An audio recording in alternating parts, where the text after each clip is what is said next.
কোনো এজিদি একটা উত্তর দিল না। তাদের কথাবার্তা শুনে হুর ইবনে ইয়াজিদ তামিমি তিনি আস্তে আস্তে করে ঘোড়া চালাইতে চালাইতে আরো 10 জন সঙ্গী সাথে নিয়ে ইমাম হুসাইন আলাইহিস সালামের কদমের কাছে চলে গেলেন। যাই তিনি বলতেছেন, হে আওলাদে রসুল, আমি ওই পাপিষ্ঠ ব্যক্তি যে লোক সর্বপ্রথম আপনাকে এই কারবালার জমিনে আসার জন্য বাধ্য করেছিল। আমি সেই পাপিষ্ঠ, আমি সেই জালিম, আমি আমার ভুল বুঝতে পেরেছি। আমার জাতির লোকগণ এত বড় হতভাগা, এটা আমার জানা ছিল না।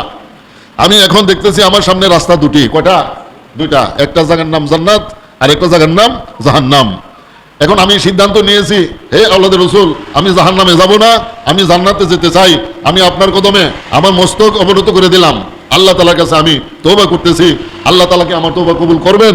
ইমাম হুসেন বললেন যে ভাই তোমার নাম কি? তিনি বললেন আমার নাম হুর। হুসেন আলাইহিস সালাম বললেন, তোমার মা তোমার নাম রেখেছেন হুর, হুর অর্থ স্বাধীন। তুমি আজকে তোমার এই তওবার কারণে আল্লাহ রাব্বুল আলামিন পৃথিবী এবং পৃথিবীর বাইরে বরজখের মধ্যেও তোমাকে আল্লাহ স্বাধীনতা দান করবেন। রাব্বুল আলামিন তোমার তওবাকে কবুল করেছেন। হুর ইবনে ইয়াজিদ তামিমি রাদিয়াল্লাহু আনহু আরো 10 জন লোক সঙ্গে নিয়ে ইমাম হুসেন আলাইহিস সালামের পক্ষ অবলম্বন করলেন। অবলম্বন করার পর ইমাম হুসেনের কাছে চলে গেলেন। ইমাম হুসেন বললেন, তুমি ঘোড়া থেকে নামো। তিনি উত্তর দিলেন, আমি ঘোড়া থেকে এজিদিদেরকে খতম না করে আমি ঘোড়া থেকে নামবো না, আপনার কাছে আমি আসবো না, আমাকে অনুমতি দান করুন। এবার ইমাম হুসেন আলাইহিস সালাম অনুমতি দিলেন, ঠিক আছে তোমার যা ইচ্ছা তা করো।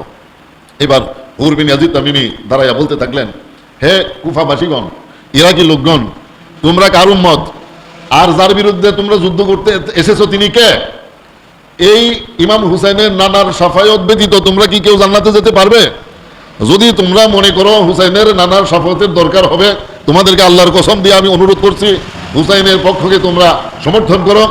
ইয়াজিদ এবং উবাইদুল্লাহ ইবনে জিয়াদের পক্ষ থেকে তোমরা ফিরে এসো।